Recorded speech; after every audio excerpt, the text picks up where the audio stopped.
Alright everyone, welcome to another evening of bug sculpting with me, Eric Keller, here on the ZBrush live stream. And I'm continuing with the projects I was working on last time, which is our sci-fi wasp, sort of based loosely on a mud dauber wasp, and having some crazy head sculpt here. And last week we did the antenna. And so what I want to do this week is I want to shift over to the thorax and start working on that. I'll come back later on and add more fine detail to this part of the model for sure.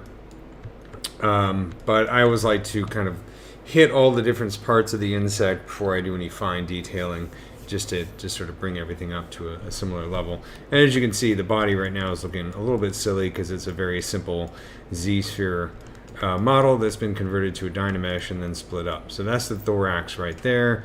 This is the abdomen right here, and then we see the legs.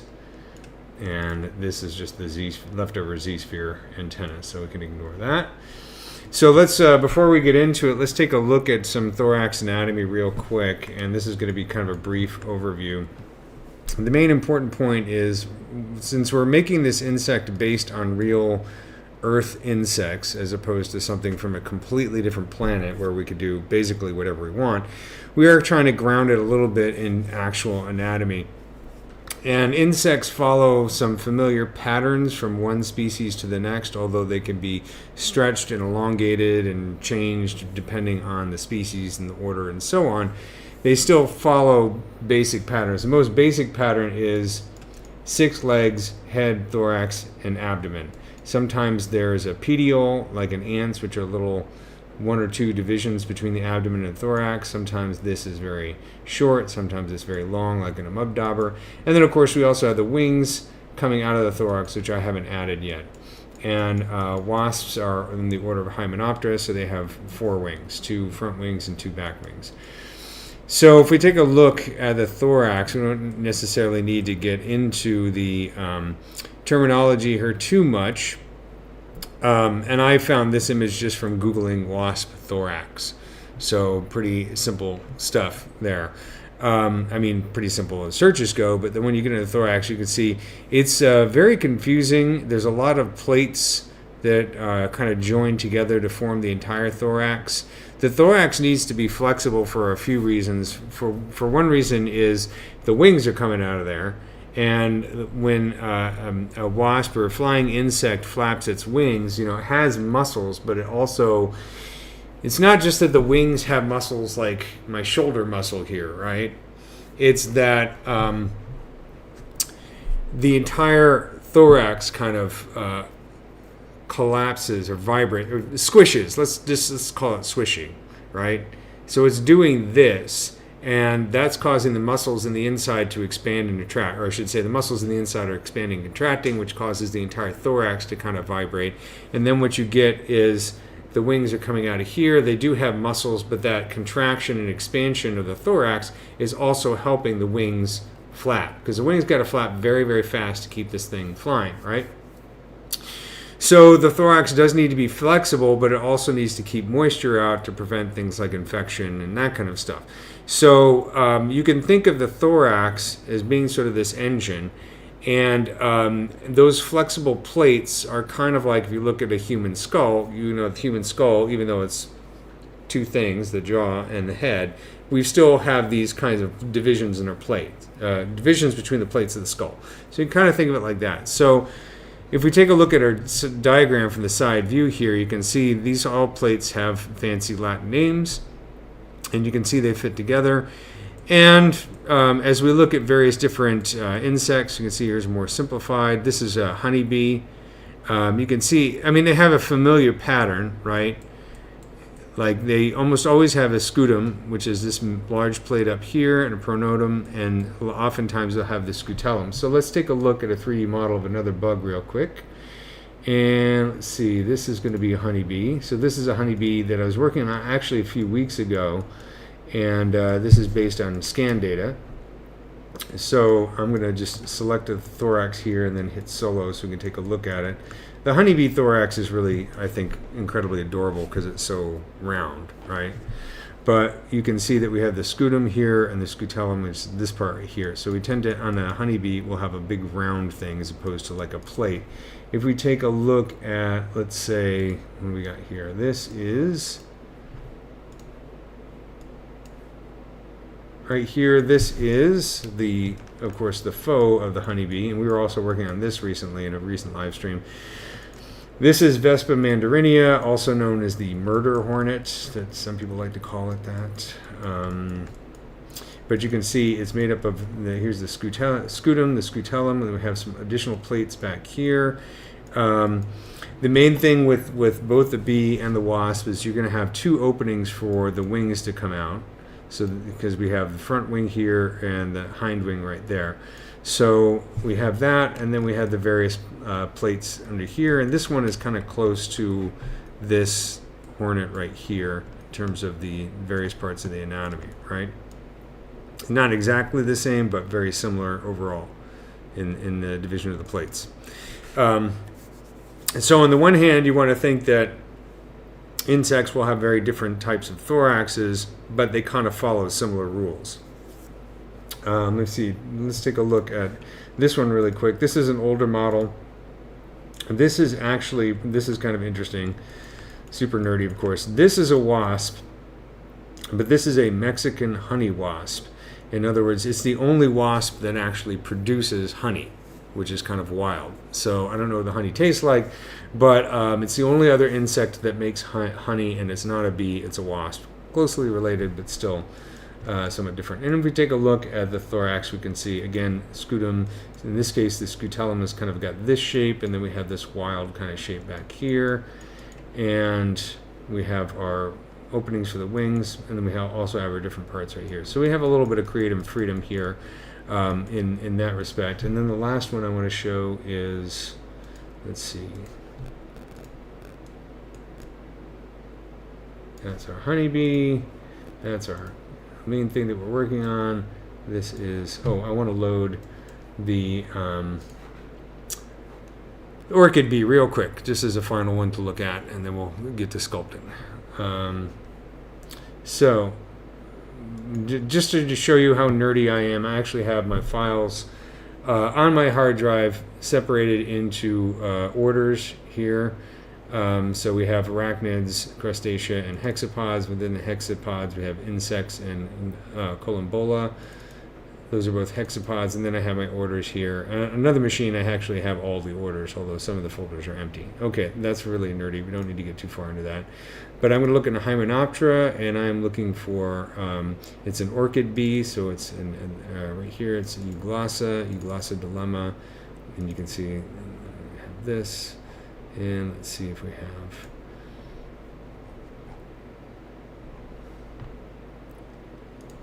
Let's check this one out real quick.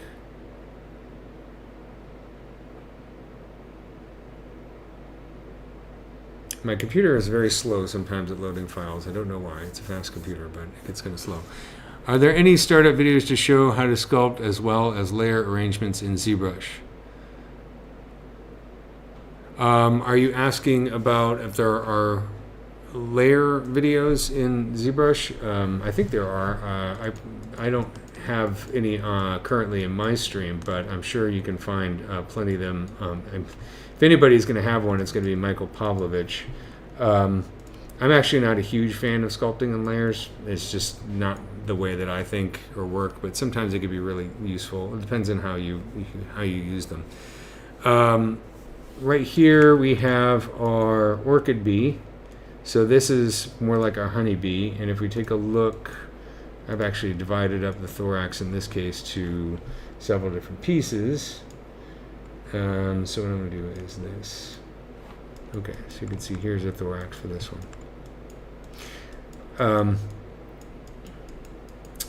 And then we also have this right here, which is the tegula, which is this little piece that kind of covers the shoulders of the wings, if that makes any sense. So again, we do have some familiar pieces right here, and then a slightly different arrangement right down here on this part. And again, I'm not going to get too much into the names right here because, as you can see, they kind of shift around from one insect to another. So some cool things to draw upon in as we go forward in designing the wasp. I'll do a very super fast, quick discussion of layers, but just so you know, since you asked, and we can demonstrate here on the thorax. The way that layers work, if you haven't used layers before, there's two main places that you'll find layers in ZBrush, and they're totally different things. So you have to be careful about this. If I look here at this top menu, I have a menu called Layer. This is a legacy old 2.5D sculpting stuff. This is not 3D layers. I would say avoid this menu as much as possible because it's just confusing as hell. It's going to get you in trouble. And you start fooling around with this thing, you're going to drop objects onto the canvas, and it's going to be very frustrating, and I hardly ever use this menu. So ignore the layer menu. 3D layers are found in the tool palette. If I go down here to, let's see, layers right here. This is the 3D layers, which I think is what you're referring to.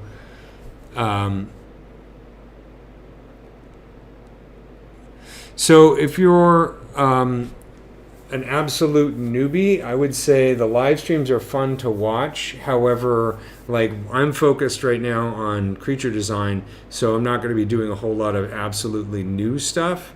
So what I would suggest is checking out the ZBrush Classroom, or there's lots of different startup videos. I have my own series that's on Udemy that I'll talk about a little bit later. But just to give you a basic idea of layers, so I have my layer menu right here, and right now there are no layers, or there's just the default layer on here, and this is a per subtool thing. So I'm using just the thorax subtool. Each subtool can have its own layer settings. If I go down here to layers and press the new layer button, it automatically creates a layer and puts it into record mode. So right now anything I do is being recorded onto this layer. So if I start, let's say, drawing some lines here of whatever, right? That's my layer, right? So if I turn the recording off, or I move this slider, you can see that it's like I'm changing the opacity of the layer itself. So the layer is now, this is at full opacity, this is at zero opacity, and I can also go into the negative, right? So that's one layer. If I create another layer down here, it's going to record on top of this layer, right? So I could change, I could rename this. I'll just call it, name it, I'll call it like base layer, right? Or whatever you want to call it. And then I'll create another layer. So now this one is in record mode. You can only have one layer in record mode at a time, kind of like you can only paint on one layer in Photoshop at a time. So if I start, let's say I'll get, you know, like the inflate brush or something like that, and start, oops, sorry, I meant to hit the S key. There we go. Right, I'm just making some various blobby shapes here. Now, of course, if I start to move this down, I'm changing the opacity of that layer, and I can change the opacity of the layers independently. Or I can turn them off and show what they look like by themselves, and so on. But the thing is that once you start sculpting in layers, you have to continue with that workflow or bake all the layers into the object. And you can do that by hitting the Bake All button, right? So now all the layers are gone, and I'm back to normal sculpting mode, but the layers are baked in. So these could be really useful. It's kind of like a very fancy type of morph target.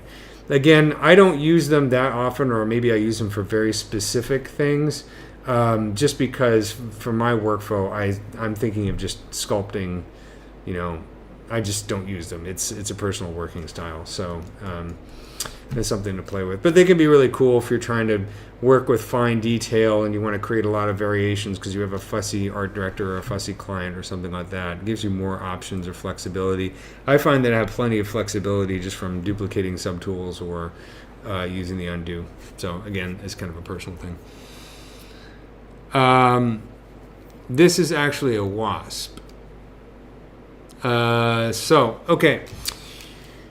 So let's take a look at our thorax right here. So down here, this is a very simple thing that I created from Z-spheres and converted into Dynamesh, and you can see it's kind of very rudimentary. I have these bizarro things where the legs come out. What I want to have is a depression right there for the legs, not something protruding, as well as maybe a depression for the legs, for the neck rather, and then of course an opening for the abdomen. So I'm just going to hit the solo button right now. And I'm going to, let's get rid of this layer, and I'm going to switch over to, let's say, the my favorite brush, TW Clay Tubes. And I have symmetry on, so let's just start by roughing out some basic forms here. And I'm going to make an opening for the neck here, and then I'm going to kind of make openings here for the legs. And the other thing I'm going to do is I have this in Dynamesh mode, so this is a Dynamesh, fairly low resolution, so I'll just re-Dynamesh every once in a while. So like I say, my personal working style, I use Dynamesh sort of as a tool for sculpting. In other words, I'm just kind of working out the basic idea, and then as I start to narrow it down and get something that I like a little bit better, I'll probably use ZBrush to retopologize, because then I can create subdivision levels, and those subdivision levels make it easier, I think, to sculpt. But that's more of a detail part. Now, a lot of insects will have maybe, we have the front legs right here. Let's see if we can find a better image of the legs of a wasp. That's a mantis, of course.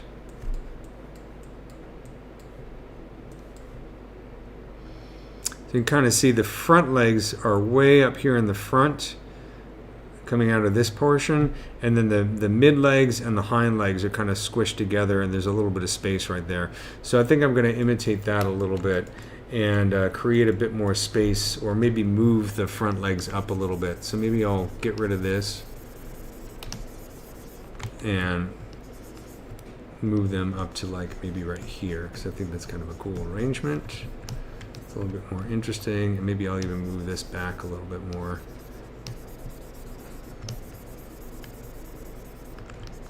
Maybe that'll be the mid legs, and this will be the hind legs.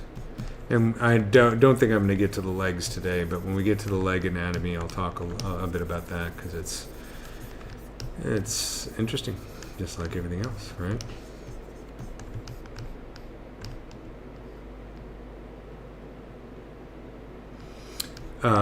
Yeah, I'm kind of looking more in terms. I separate my insects into subtools rather than layers. Subtools, in a way, are kind of analogous to Photoshop layers, kind of, sort of. The subtool palette is kind of similar to the layer palette in Photoshop, but ZBrush layers themselves are kind of a way to build in variations at levels of detail. ZBrush layers, or 3D layers, I personally don't find them useful when blocking out the large parts of the anatomy. But let's say you were posing a character and you want to do variations of posing, they can also be useful there. If you use, a good example of 3D layers is if you take a look at the Character Creator ZBrush workflow. There's some plugins that Character Creator has that are really useful for ZBrush, free plugins for making the working with layers and posing a lot easier. And again, for some reason I'm plugging Mr. Michael Pavlovich a lot tonight, but hey, he's got some great videos, and he has some cool videos on the Character Creator ZBrush workflow that are worth checking out, and using that plugin as well. So I'm going to move down my Z intensity a little bit. Okay, so I think that's what I'm going to start with. So where my legs are going to be. Front legs, mid legs, hind legs. Okay, so what I want to do now is I want to start thinking about how I'm going to do the anatomy using the scutum and the scutellum, and there's a lot of cool things you could do here. Now this particular wasp has a very kind of sharp end to the abdomen, the thorax. I like this kind of pointy version, so maybe we can sort of think about the scutellum maybe being around here, and let's choose the SK cloth just to make some divisions here. Think about where we're going to put this. And now I'm gonna use, just be creative about what the shape might be.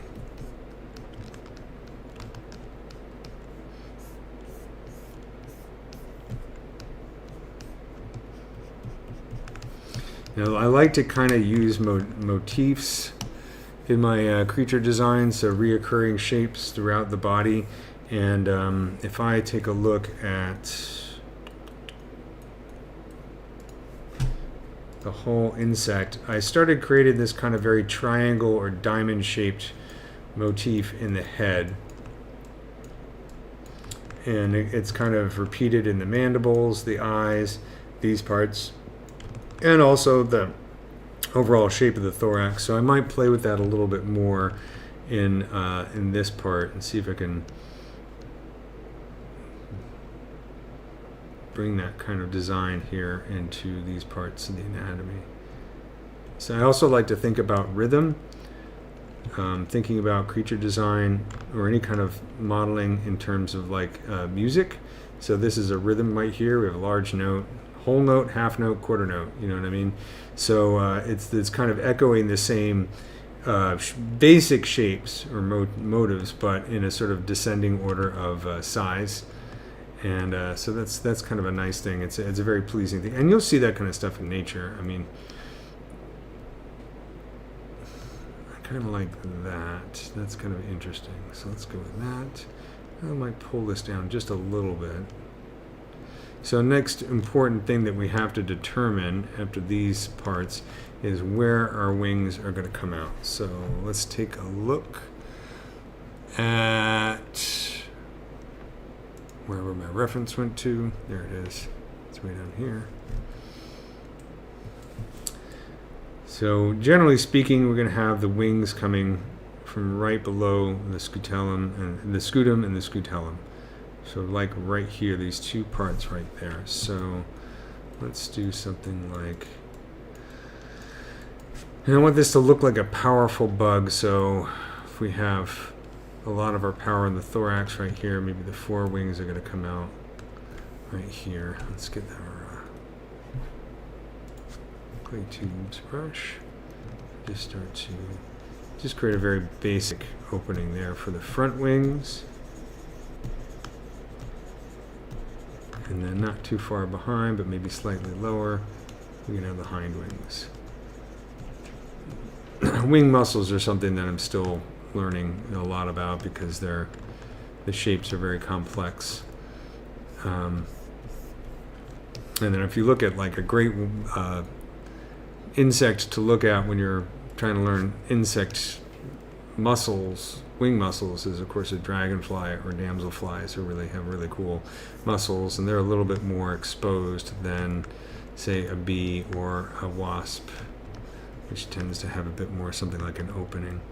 So let's do this and turn on solo, and now maybe start to kind of create some divisions here in the thorax.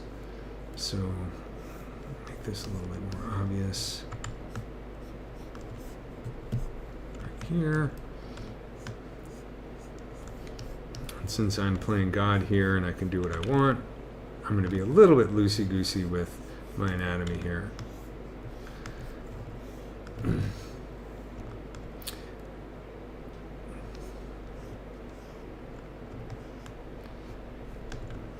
just, I love the shapes that you find though in these in insects in these various different places. I find them to be really elegant and interesting.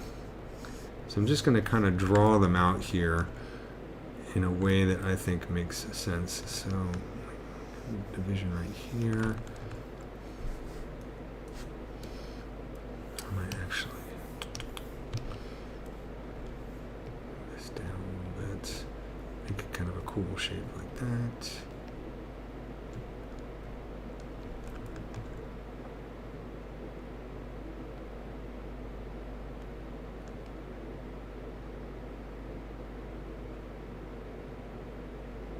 Yeah, I have been talking a bit about shape language, especially in the previous live streams where I was talking about the head.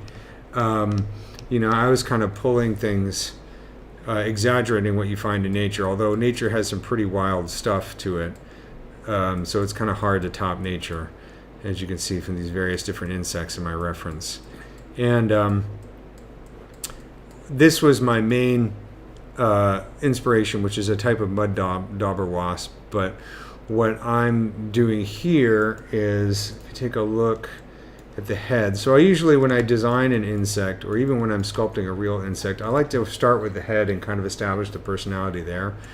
So in terms of the shape language of this particular insect, I wanted to kind of go with exaggerated kind of curved triangles and diamond shapes, kind of taking this kind of idea right here, but also bringing it into the eyes. And there is, definitely some precedent for that. If you look at mantis eyes, they can have some really wild and pronounced processes. The one I'm looking at. Let me take a look at this wasp right here. So this is another kind of inspiration. So kind of echoing that diamond shape throughout in various different forms, from where the ocelli are, to this part, to the eyes themselves, and the head. So now I'm kind of bringing that idea into the thorax. I always like to think of, the other thing I think about when I'm working on the thorax is I like to think of it as like a motorcycle engine. Because like I said, that's where all the power is coming from. So if you want to make it look like a real mean beastie, maybe beef this up a little bit right here. And maybe I'll pull this in a little bit right here.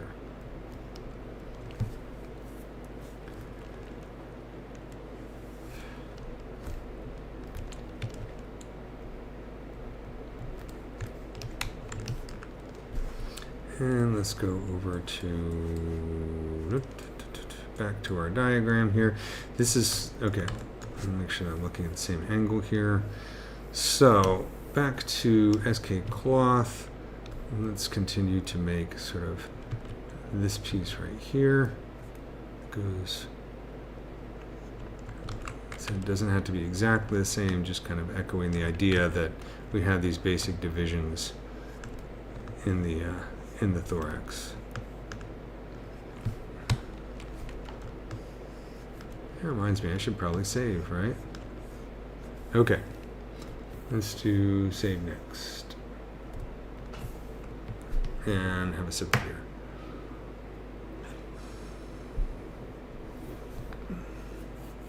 Well, I would put mainly muscles, but might actually be a female wasp.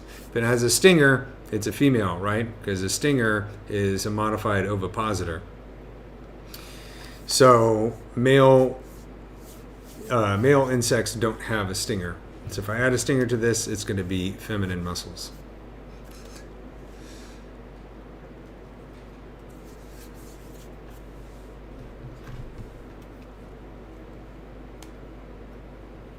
All right.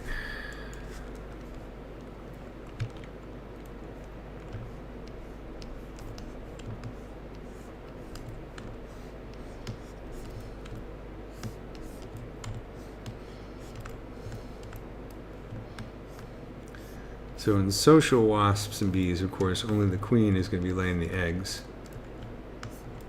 In honeybees, the queen lays all the eggs. But it is possible for a worker to actually start laying eggs. And if that happens, the worker is usually killed by the rest of the nestmates, because that's something that would be analogous to one of your cells deciding it doesn't want to be a cell anymore. And when that happens, we usually call that cancer. So it's interesting facts about social insects. Okay, so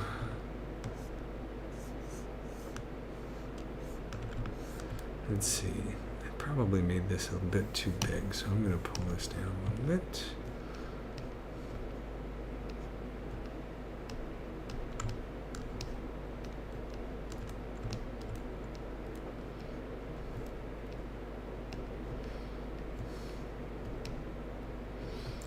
Too big an opening there. it's kind of just really just a placeholder. So while I'm working and remembering where I want to put this. So make this kind of plate like this. And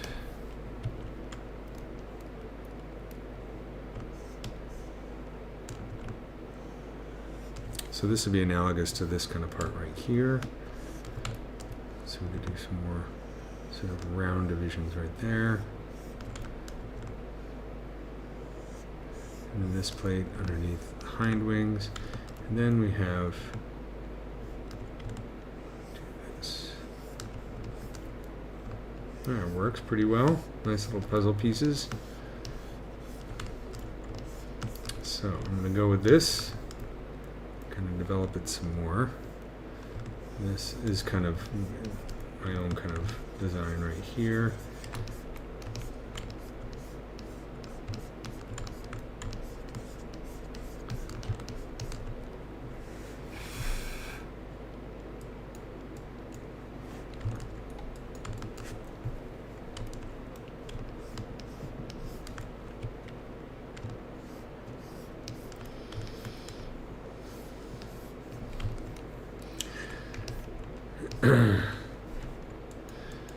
So,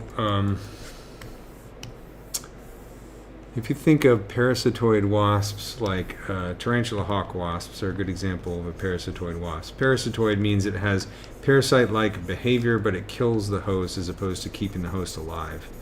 So tarantula hawk wasp is called a tarantula hawk wasp because its main prey are tarantulas. And what it does is it lays eggs into the body of a live but paralyzed tarantula. So it stings the tarantula, giving it venom which paralyzes the tarantula, and then it injects eggs into the body of the tarantula, drags the tarantula's paralyzed but live body off to its nest, and the little baby wasps hatch and eat their way out of the tarantula. So nature is cruel. Wasps and spiders are often mortal enemies in nature. Great stuff in nature documentaries if you want to watch them battle it out. Another interesting cool thing is that when a spider, let's say an orb weaver spider or something like a golden orb weaver spider, any spider that creates a nest that catches insects, if they catch a fly versus if they catch a wasp or a hornet, they will wrap those insects up in totally different ways, right? If a spider catches a fly, it's most likely going to be somewhat casual about the way that it wraps it up in its web. But if it catches a wasp or a stinging insect like a wasp, it will have a very different way of wrapping it up into the silk before it paralyzes the wasp and then, munches on, sucks out the goo in the inside and all that kind of stuff. And that just kind of shows you that, spiders aren't completely stupid. They know what they're doing, and they know the difference between a wasp and a fly, which I always think is really kind of cool when you think about it, because they're so tiny. So oftentimes you may have a division here on the top. So let's see if I'm going to do something.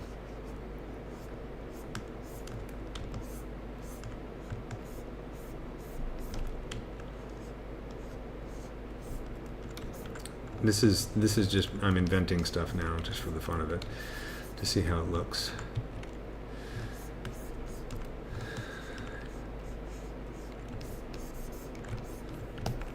Does this have a specific function? I do not know. But sometimes you'll find a division like this in the top of the thorax. And it's kind of fun. It's like just like designing armor. This little division right here, that's kind of a happy accident, so I'm just going with it. I kind of like it. Let's do a division down here. And maybe continue this like right here. So you can see my general workflow is to kind of divide it up using the a drawing brush. I'm sculpting on a Wacom tablet with a stylus. a Cintiq rather, sorry. So I'll use like something like a Damien standard brush. In this case, I'm using a special adapted brush, which I talked about in one of the earlier streams. And I'll make the divisions that way. And once I'm happy with them, I'll start to use a brush like the Clay Tubes brush, and with a low Z intensity, like 3, and then I'll start to come in here and just kind of block in the forms, kind of roughly, just finding the shapes as I go, sort of filling things in and shaping them. And, you know, I want to make these divisions look like, not just like lines drawn onto the surface. This is one of those things that I really learned from Tomas Wittelsbach, who also does a very nice live stream. He's known for his jewelry and things like that. Is basically, you know, not just to carve in lines, but to actually kind of shape the area around those lines so they look like actual three-dimensional divisions as opposed to just a line, right? So that's kind of what I'm doing right here. Maybe I'll smooth this a little bit. There we go. So making it kind of rounding it in, and that starts to make it look more organic and more natural and kind of more visually interesting. And I created a little bit of an, exaggerate this overhang a little bit. Let's make sure I'm not bumping into the head too much. A little bit, but I can move the head later. That's no problem. Maybe what I'll do is, let's do that now. Let's pull this forward a bit.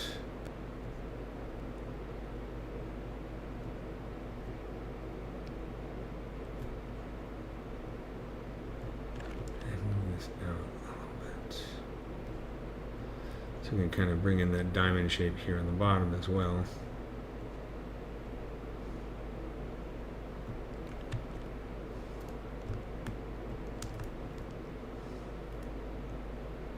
Just closing it up around the neck.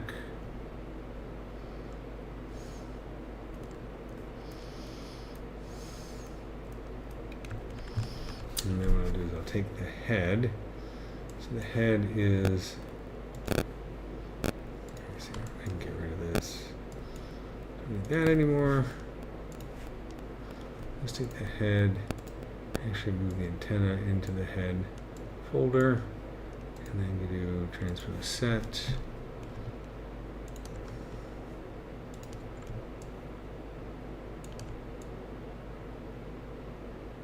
Just bring this down a little bit so a little bit more space there. Cool.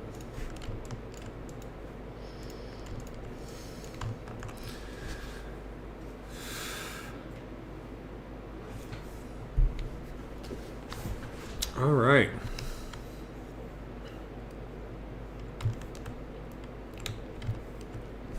Let's turn off the legs. We don't have to see them in the way.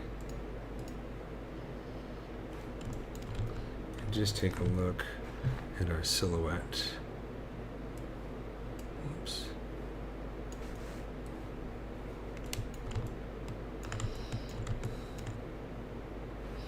So kind of like this curve right here, I'm digging that, and it's kind of, again, thinking about rhythm, right? Doink, doink, doink. So I have zoink, doink, doink, doink. And I kind of like that. And then this is kind of almost a reverse of this. We have this, and then we have this. Of course, that's the antenna. They're going to move around, but I might just looking at this silhouette, maybe pull this forward a little bit.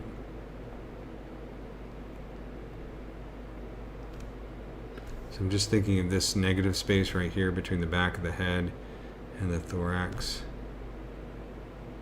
Make that make it a little bit more interesting. Kind of losing the sharpness of the diamond a little bit, so there you go.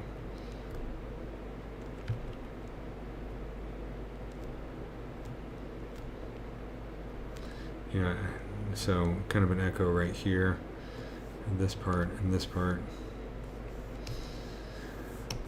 Interesting. Okay.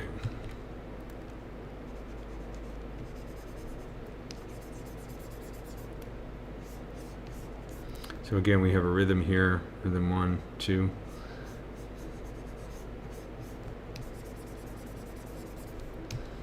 And let's block off this right here. Maybe work on this.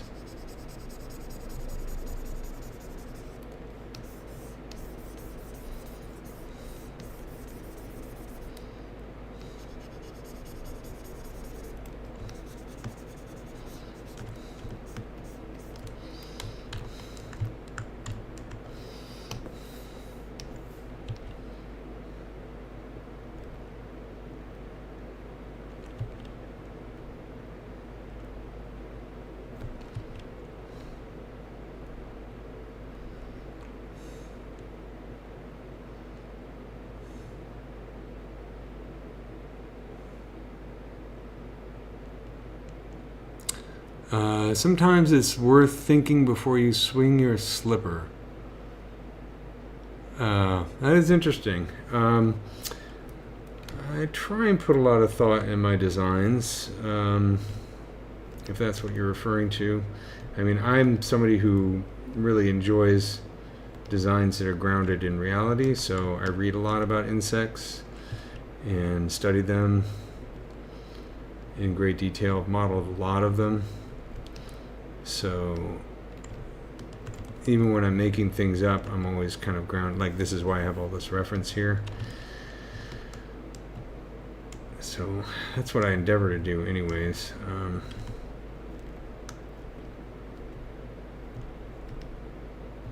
As I said before, one of my favorite things to do, I haven't done it in years, and that's largely because of COVID, is to go on photography, macro photography workshops with entomologists and other bug enthusiasts, and we go all over the world, literally. And one of my favorites is Nikki Bay. That guy is amazing.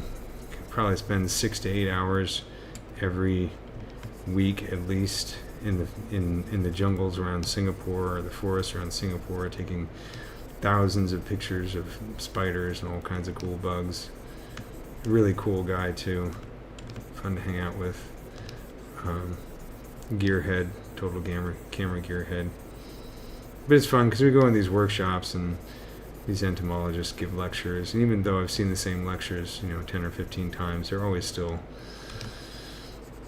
really entertaining. Another favorite of mine is Thomas Shahan. He's got really great YouTube videos. He specializes primarily in jumping spiders, although he knows a lot about all kinds of different bugs. I've learned a lot from him. And then, of course, I read books a lot. I got to get back in the habit of reading. So right now I'm kind of just letting my right brain take over, proverbial right brain, and just exploring shapes into the, this is the scutellum right here. So, the other insects I was showing before, you can see there's a lot of variation in this shape. So I think that gives me sort of a little bit of creative license here,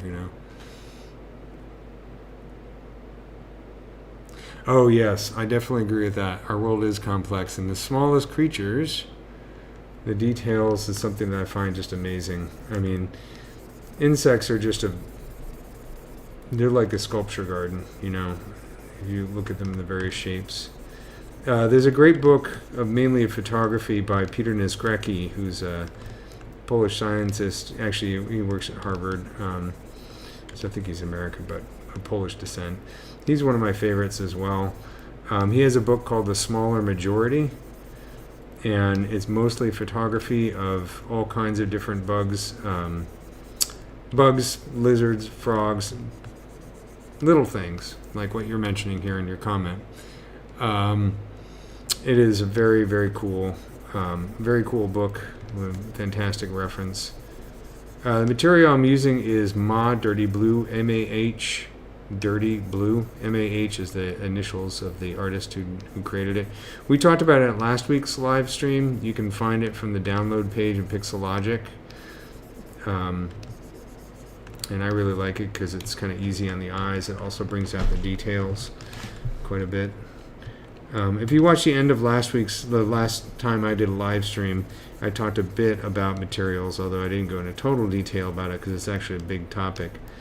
But you can download this material along with lots of other ones. If you can find the old Pixelogic download page, it's there.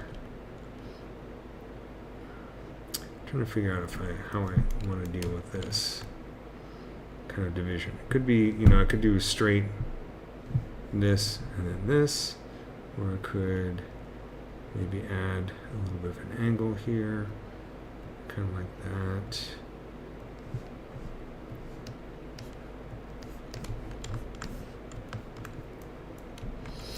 It's time to save. I'm going to type the name of the material here into the chat.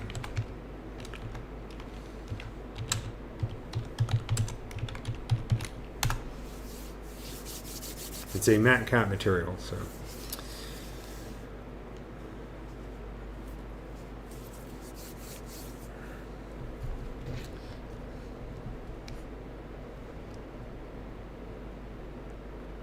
All right, I keep forgetting I have this space mouse here. Got out of the habit of using it. It's a really cool piece of technology.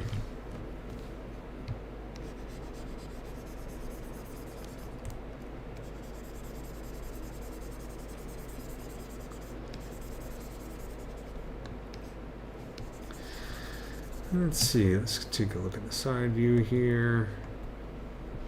Start working on this, bring down my draw size. I might increase the resolution of my Dynamesh now, just as I'm getting smaller parts. So let's bring this up to, say, I don't know, 500 or so. So we're at 300,000, so that's not bad.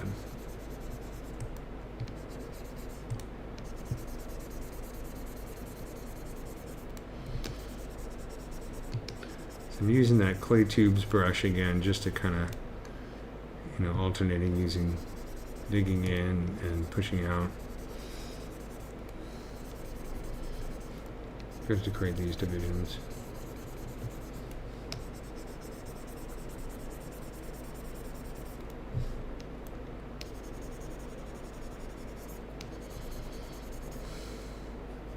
This is the stuff that, I don't know, when you get to the final model and you start rendering it, you put all the details in here, it just looks really cool, especially when you're doing poly painting and bringing out various different colors and stuff. I did a couple live streams, I think, what is January? So I did it in November, where I talked about poly painting the Japanese hornet. So eventually I'll get to the point of poly painting this one as well. And that's one of my favorite parts too.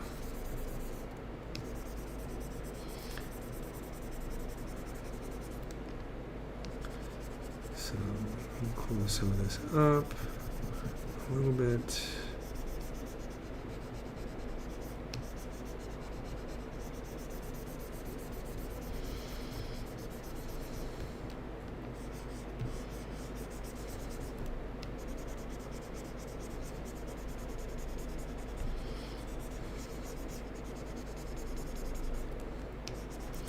Eventually I'll probably go over this with the hard surface brush.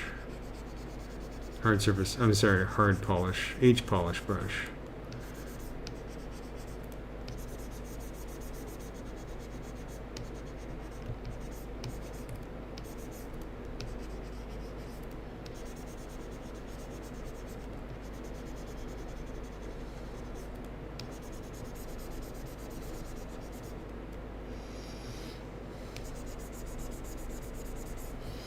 Losing some of those divisions there.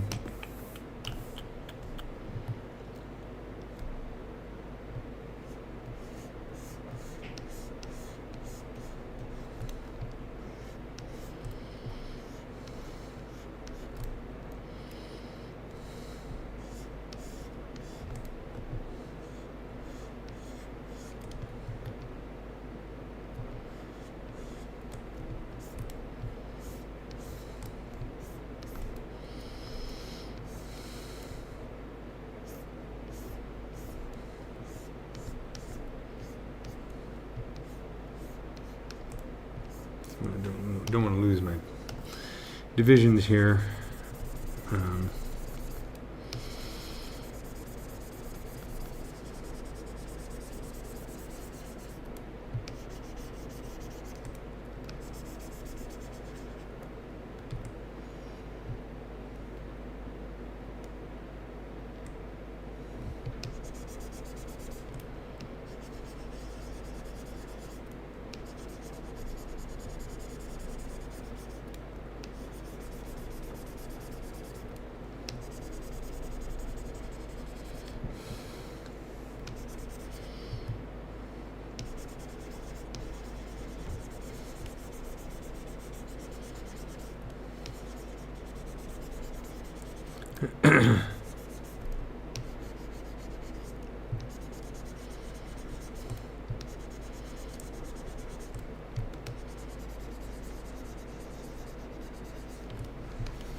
Have you guys actually seen a tarantula hawk wasp in real life? They're huge. They're very cool. They have the second most painful sting of all insects, second only to the bullet ant. I've seen a few in my front yard every once in a while. They're not aggressive, so if you leave them alone, they generally...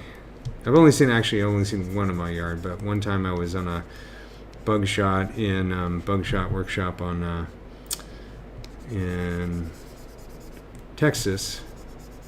Is it the one in Texas? Yeah, I think it was. We were out in the field and we saw 5 or 6 of them just flying around this tree that we were all taking pictures of. We weren't taking pictures of the tree, but taking pictures of the bugs around the tree. But generally speaking, if you don't harass them, they're not that aggressive. Like a bald-faced hornet is something that's super aggressive, I believe. If you get near their nest, they can be quite dangerous.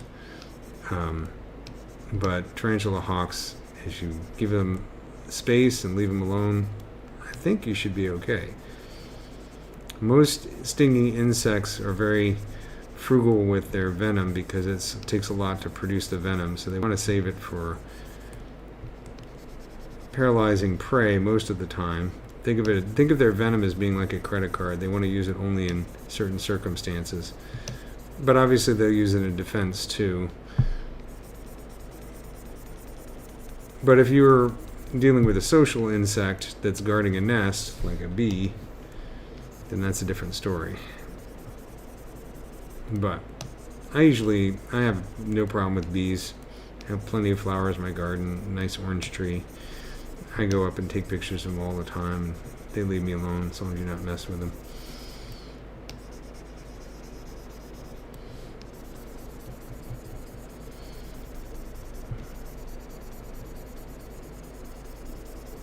It's a really cool book. That's my favorite phrase to say in my live stream. Called Honeybee Democracy. And it is about how honeybees make decisions on where to create their nests. It's a really cool book. They actually worked by consensus of their nest with their nest mates. How much do you make as a 3D modeler? I make as many friends as possible in the industry so that I can find jobs quickly. How about that as an answer? It really depends. And I've been doing CG for over 20 years now professionally, so I can charge more. However, that doesn't necessarily, that sometimes that can work against you because a lot of studios are looking for cheap labor, not necessarily expensive labor. So it depends on the job. Sometimes I charge by the hour, sometimes I charge a flat day rate, sometimes I charge a flat fee for an entire job. I'm not going to give you exact numbers because it's going to vary. These days it's tougher because there's a lot more artists out there than there were when I started. When I started, CG was still kind of a weird fringe thing that very few people actually did. So now school's been churning them out, and of course we have AI to deal with and all that kind of stuff. So I would say that all bets are off in terms of like how much you can expect to make, because It really depends on where the industry is going, what's going on now. But you know, the cool thing is that as the technology develops, it also opens up more opportunities for CG artists to do more things. Like I've been experimenting with doing jewelry recently, as well as I do animations, and I work on feature films and TV, but also scientific visualization. It's important to spread your skills out and your areas for where you can get jobs as much as possible. Because as we all learned from the writer's strike, you know, things can be wonderful and then all of a sudden come to a screeching halt, or same thing with COVID. And in those situations, if you're so specialized that the only thing you can do is one thing, then you're going to be in a lot of trouble. You really need to make sure that you have a number of different skills and a number of different genres that you can draw from. So I did some scientific visualization during the writer's strike. I also worked on Aquaman, which thankfully took forever to do. That got me through the writer's strike, as well as some other projects. But if you're looking for a steady, stable job with a good salary and benefits, CG is not for you. It is, at least in Los Angeles, it's largely a freelance market. Yeah, sure, there are studios that hire, so-called permanent jobs, but those jobs are only permanent as long as the studio wants them to exist. We all know about layoffs and that kind of thing. The most important asset that you have as a CG artist, if you want to actually make a living in it beyond 5 years, your most important asset is your reputation. I cannot stress that enough. Your reputation is everything. People think you're difficult to work with, you're going to have a hard time finding a job. If you've got friends in the industry who know you're good and easy to work with and reliable, then you should be okay even when times get tough, relatively speaking. You should also save money too. I know for younger folks, they think saving money is a waste of time. But really, I can't tell you how often saving money has saved my bacon, as it were.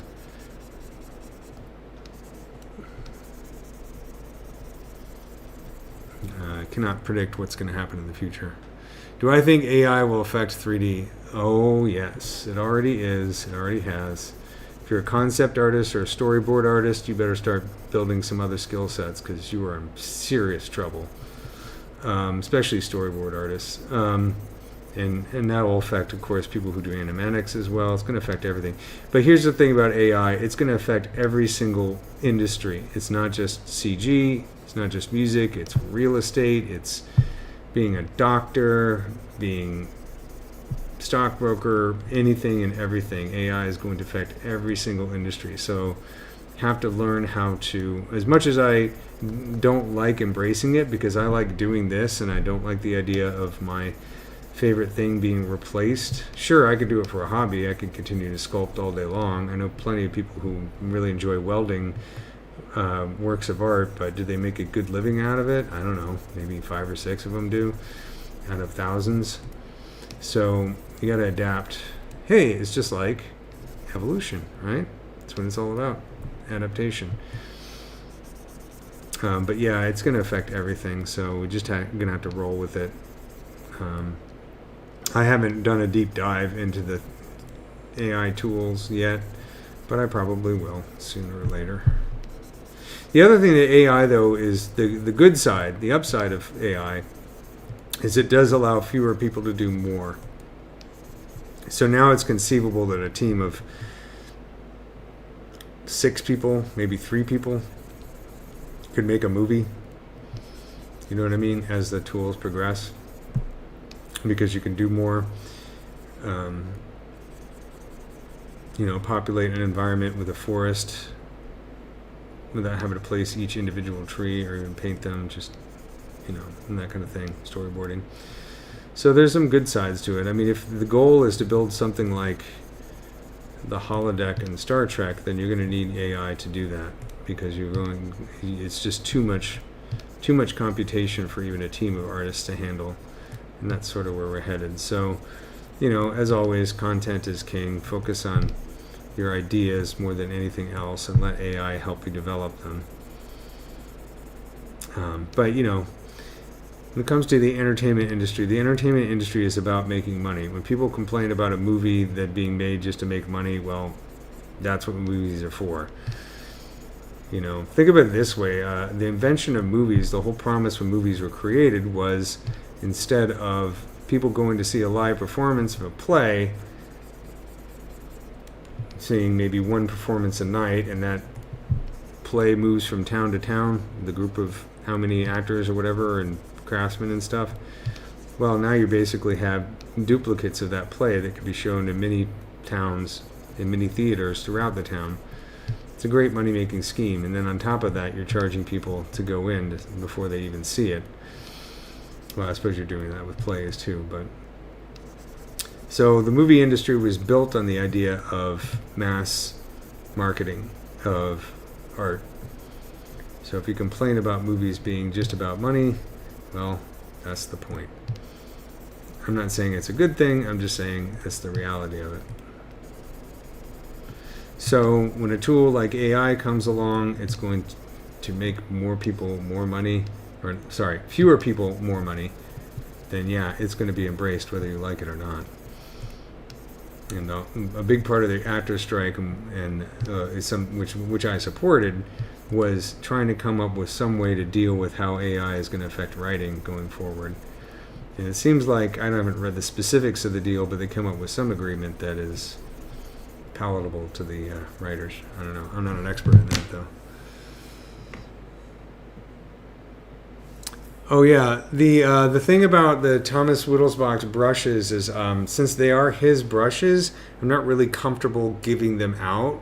So I don't know if he's not responding to you. I don't know exactly what to say, but they are his property, so I don't necessarily want to give them out. All I can say is Tomas is the best person to contact to get the brushes. But the other thing is this, it's a lot of them are just, a lot of it is just tweaks to the existing brushes. I think I mentioned this in a previous live stream. This clay tubes brush is not that different from the normal clay tubes brush. It's just got a few tweaks, like backface masking is turned on, and there's a few tweaks to the settings. So you can try playing with those and seeing what you can come up with. But yeah, I don't like to give out another artist's creations without their permission. So I would say, ask him about the brushes is the best way to go about doing it. I'm not even comfortable showing the results of Google image searches online, but I am doing it anyways. Okay, so now we're in the bottom here. So let's create some divisions here just to make it look a little bit more realistic. Oops.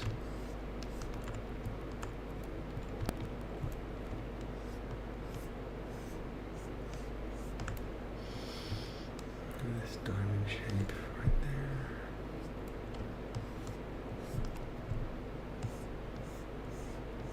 there. And we create. So a cool thing to contemplate is the origins of bilateral symmetry, because it's something that we see in so many organisms. And the basic idea or the theory is that bilateral symmetry came from actually the evolution of the predator-prey kind of scenario. And we're talking about, like, in the days of single-celled organisms or microorganisms that are swimming around. Bilateral symmetry gave them a little bit more mobility so that they could chase down prey. And I'm oversimplifying it by a lot, but there's a lot of interesting ideas as to why it's kind of created an advantage. We can kind of think of a swimming or flying motion. It's definitely helps with that kind of thing.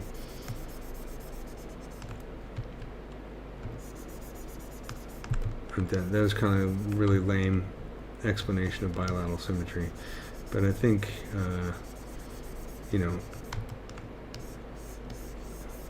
you study like the Cambrian era in the evolution of life on planet Earth here, that's when nature experimented with all kinds of crazy things. A lot of stuff that, you know, body plans for various different organisms from that time didn't necessarily survive. But it's a cool thing to study because that's where you see some really, really wacky organisms, like sharks that have like buzz saws on their face and that kind of stuff. The days when the scorpions ruled the earth. Sea scorpions.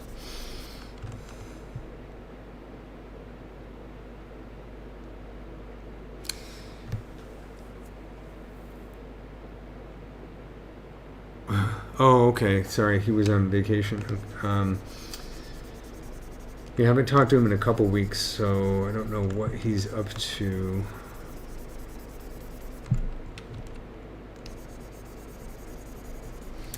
So let's save this real quick.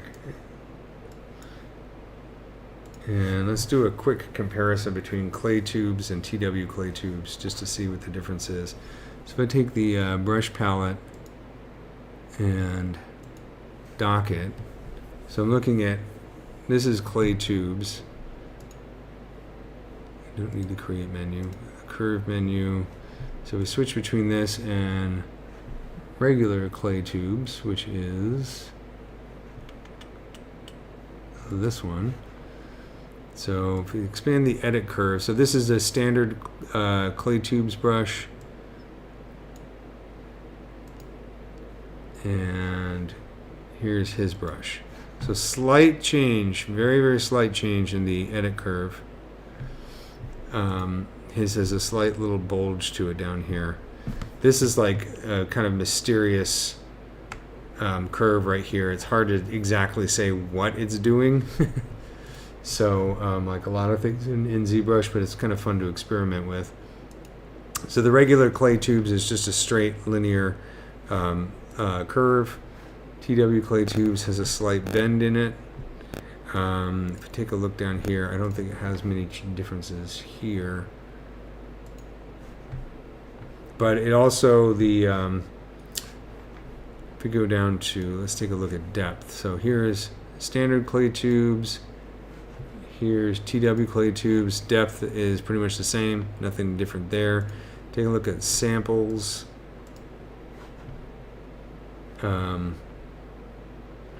Regular clay tubes, everything looks the same here.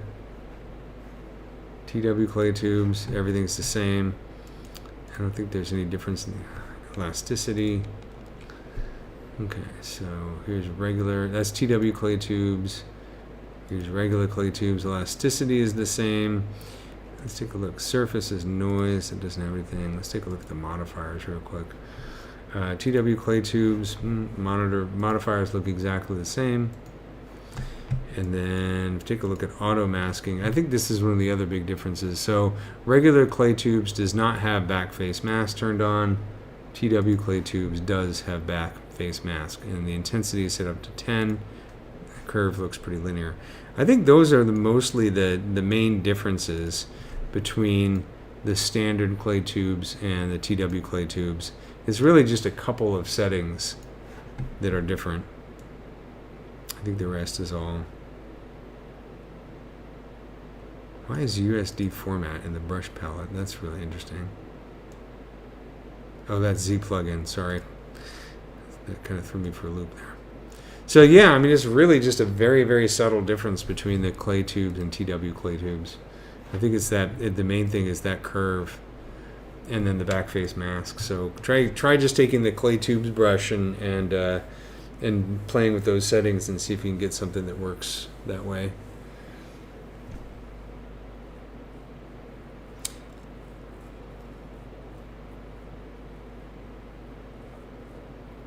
All right, I will definitely tell Tomas that he needs to live stream again. I don't know. I thought he was still doing it.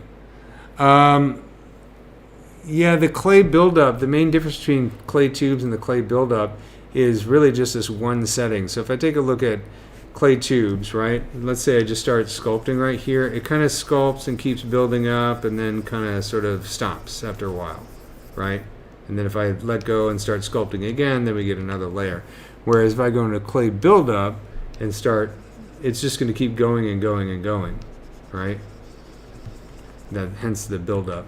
And that setting is found, I believe, in samples. It's this setting right here. So if I go to clay tubes, buildup is turned off. If I go to TW clay tubes, if I go to clay buildup, it's turned on. And a lot of these settings you can put for other brushes, right? So let's say I take the inflate brush, for example, and start sculpting, right? It kind of stops there, roundabout. So if I undo that and turn on buildup for the inflate brush, it's just going to keep going and going and going. So that's a cool one to kind of play with on various different brushes. Another setting that I think is really interesting to play with is the, if I take a look at, let's get a simple object here. Son of a bitch. Well, that's what you get for fooling around. Sorry about that. I'm going to crash. Another interesting setup is if you look under auto masking, the topology mask is really interesting because that's, if you're using move topological, you know how it only moves the parts that are immediately connected, right? So even on the same object, but you can turn that topological mask on for any brush. You could make a smooth topological if you want. All you have to do is turn it on and adjust the settings. So it's really kind of cool. Hey Juan, how's it going? Nice to see you. I'm enjoying your pictures from New Year's on Instagram. I hate bugs with every fiber of my being, but your sculpts are insanely good. Well, I like half of that statement. You should learn to appreciate bugs, man. They're amazing. What I like about bugs the most is bugs are kind of like a front row seat in the story of evolution, which in my opinion, and I know this is going to bother a lot of people depending on your philosophical or religious beliefs, but this is my point of view, so I'm stating it. Since bugs are so prolific and there's so much diversity and their lifespans are often so short, they're like a front row seat in the story of evolution. And that's where you find some of the most interesting aspects of the story of evolution. The story of evolution, of course, is the story of life on Earth. You know what I mean? That's the book that's written since day one. And that doesn't seem like a recovered tool at all. Okay, so let's go back. I did save it, so it should be okay. So that's why I find insects so incredibly interesting.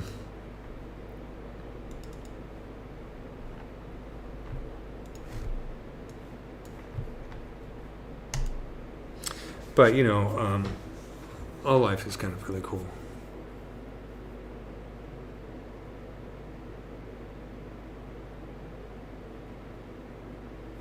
Oh, you guys are talking about me, Juan? Well, I don't know about that. As Tony often says, sorry, Juan knows who I'm talking about when I say Tony. The history of jewelry as an art form is deeply tied with the fascination of insects.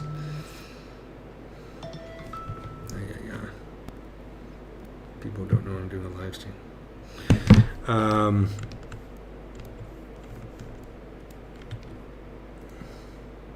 For me, it was what got me really interested in bugs was social insects like ants and bees and social wasps. Just because it's really interesting to think of a true superorganism. A superorganism meaning, rather than, each individual in a social organism in a nest acts like each cell in your body, creating a whole that is,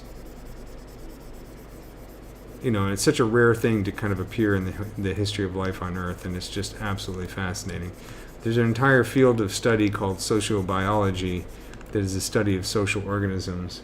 Of course, it was pioneered by the great E.O. Wilson. Anybody who watches my live stream knows that I had to say E.O. Wilson at least one time in every. E.O. Wilson is the Carl Sagan of bug scientists.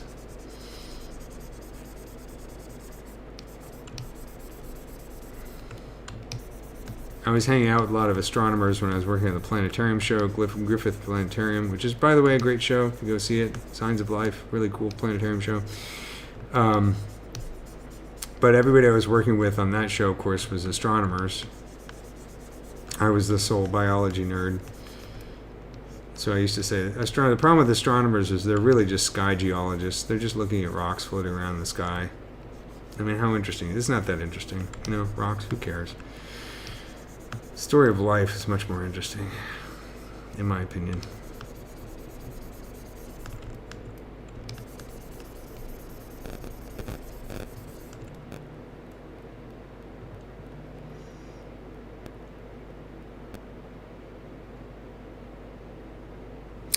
Oh, so Juan, a great book if your wife is really interested in bees. Well, there's a lot of great books. Carl Frisch has some of the great, Nobel Prize winning scientist who studied the whole honeybee dance.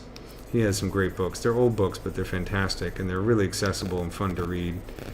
Another great one I mentioned earlier today was Honeybee Democracy, which is a really cool book. It's a bit more, well, I mean, it's a great book all around. One of my favorites. If you read that book, you get an insight as to like the evolutionary history of politics. You know what I mean?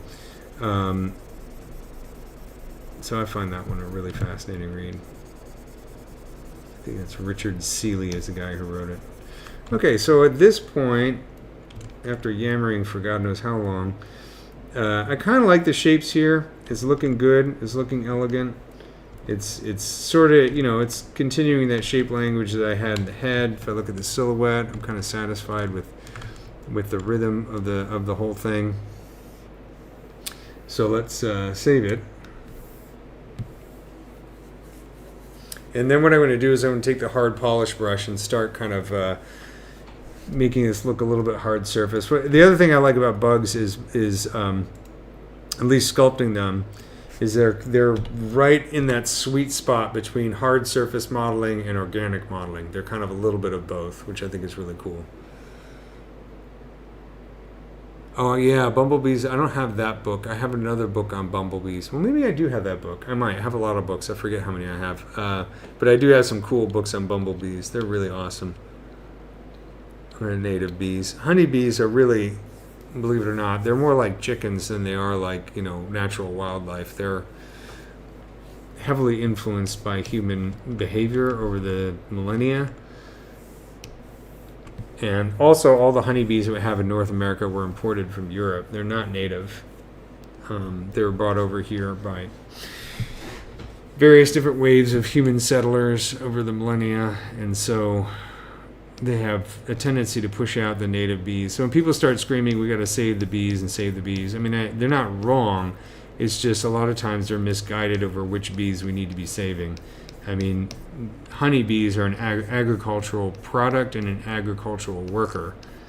If all the honeybees in North America disappeared, guess what? Life would not cease to happen, because there are lots of other native pollinators that existed before the honeybees. What you probably see if all the honeybees in North America disappeared is some of the more native bees coming back, populations coming back, those that haven't gone extinct, as well as other pollinators. I mean, that's the whole point, it's adaptation.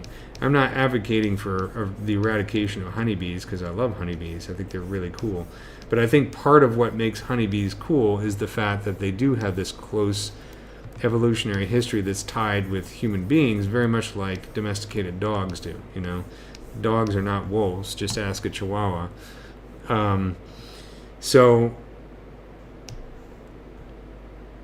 honeybees are the kind of the same way. They're a lot more like, I mean, I say they're like chickens, but they're really kind of like domesticated dogs as opposed to wolves.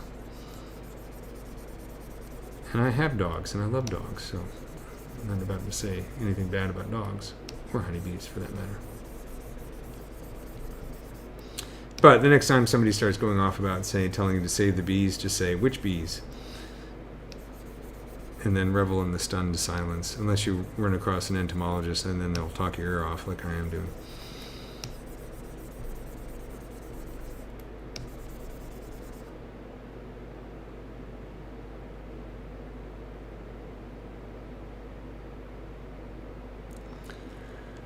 Yeah, I'm not going to attempt to ever raise bees because I know I would kill them off because I don't know what I'm doing. I'm amazed that my dogs have survived as long as they have. Same reason I can't have a pet tarantula, but I admire people who do apiary and raise bees. I think that's really cool. I'm just too afraid that I'd screw up and kill them all. And that's part of the reason, I mean, you know, when we had the colony collapse disorder and people were freaking out, I mean, it was a very real thing, but it was also one of the factors that made it seem very extreme was that we had a lot of amateur honeybee people raising bees and not knowing what they were doing, and then they'd get like mites and that kind of stuff in the honeybee hives, and that would infect the hive and kill them off. But I'm not minimizing the actual complaint, which is that certain pesticides mess with the bee's ability to navigate and can cause severe problems. But it's a combination of a lot of things. It's not usually not just one thing. I'm not going to be an expert on colony collapse disorder. I'm not going to pretend that I know everything about it, because I know people who do know a lot about it, and they'll make me look stupid. So you can see I'm just taking the hard polish brush here and just kind of smoothing things out. And I'm doing a little bit of smoothing with the smooth brush as well. But now I think I have some forms the way that I like them. This is a great way to kind of start to refine them. And I think, you know, I'm pretty happy that in 2 hours, almost 2 hours now that I've been sculpting, I got some good work done on the thorax here. So what I'm going to do next week, so I'm going to wrap this up in a few minutes, is work on the abdomen, which is going to be super fun too. So that's when you start creating the various different little overlapping tergites, and it's a really cool part of the anatomy. And then after that, I usually have this pattern when doing bugs. I will work on the legs. Legs I think are cool, but also sometimes a little bit tedious because they're very repetitive. But you can kind of duplicate, you know, if you can refine one pair of legs, then you can kind of duplicate it, move it, and then make some changes to it, and then do that again. That's like a nice way to make it a little bit quicker. At least with some insects. You can't do that really with a mantis, but you can with some wasps.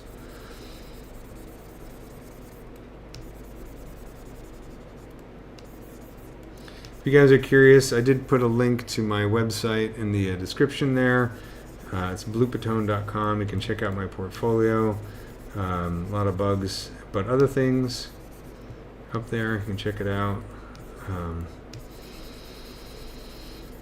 And then also you can follow me on Instagram, bluepatone01.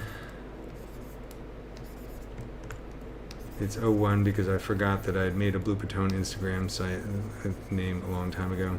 Should just take that one over as well.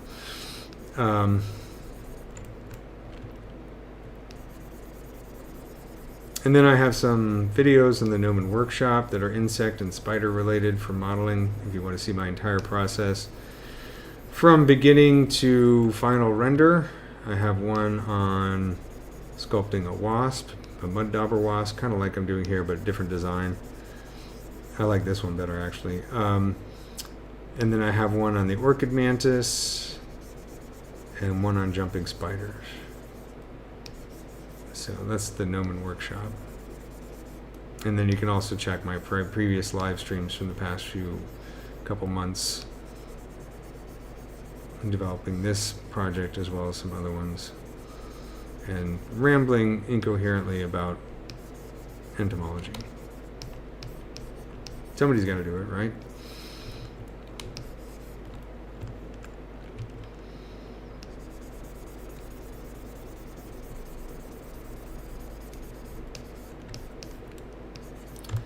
So the next step I would do on this, the thorax, is, and I might do this next week as well, is do a Z-remesh and then create subdivisions and project this detail onto the Z-remesh that I can start doing even more fine detail. But I'll decide next time. So I'm going to be doing, here in January, I'm going to be doing Wednesdays at 7:30.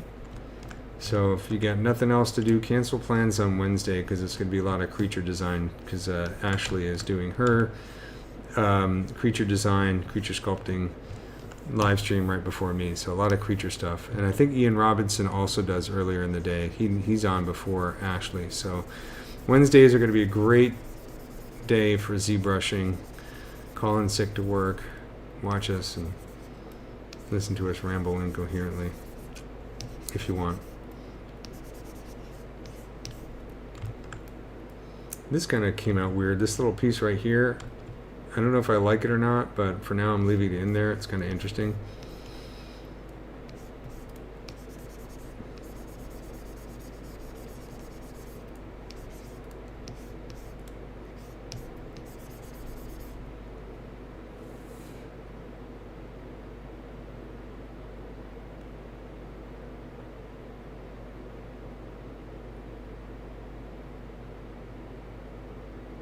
What are we doing with all leftover mycelium? It's been a learning experience.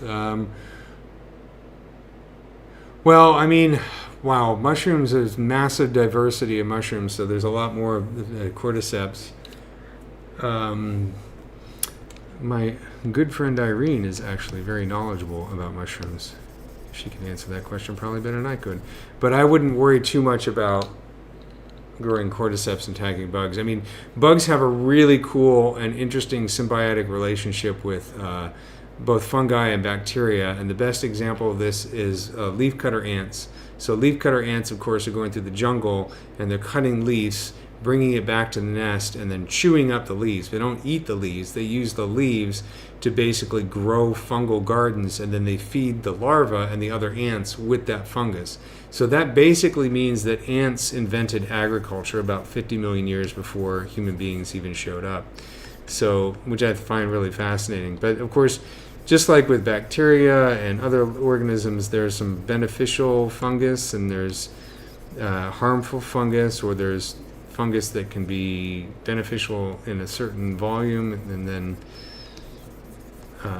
then harmful at a certain threshold and that kind of thing. But it's a really cool topic. I mean, it's a huge topic. Of course, mushrooms, there's a lot of industries now making things from mushrooms, like mushroom leather, mushroom coffee, mushroom packaging. Paul Stamets, of course, is the big mushroom evangelist. You know what I'm trying to say. He talks a lot about mushrooms. Evangelion, he's the big giant robot, Japanese robot of mushrooms. So he has some cool books on that. But I don't know, the cordyceps thing is really cool because it made such a splash when they were talking about it on Planet Earth with David Attenborough. And then, I know people do take them for medicinal purposes. I've never tried it, but I have some friends who swear by it. I don't know, but I think, that doesn't worry me as much as, say, like, plastic does, But, there could be mushroom plastic. There's some really cool beetle larvae that eat plastic, and they actually do not emit, like, greenhouse gases. It's a really great way to get rid of plastic. I don't know why it hasn't caught on more, because it's also very economically beneficial. The beetles normally are wax beetles. In other words, they chew up the wax in beehives. But you can take their larvae and actually feed them plastic, and they'll chew up the plastic. I mean, that is a great solution to the plastic problem. But so far, I haven't heard too much about it beyond a few stories in the news, It seems like we should really be investing in that, because what a great way to deal with the plastic problem. But maybe there's more to it. There usually is.